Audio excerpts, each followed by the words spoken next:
How to cancel order on Shop app.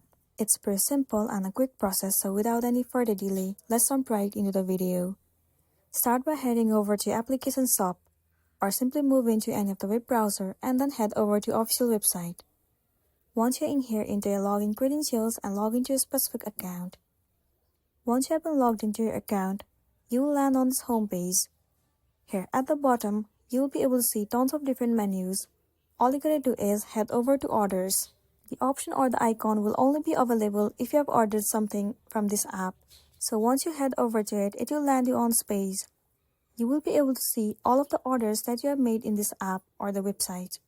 In order for you to cancel it, you will need to meet some of the criteria.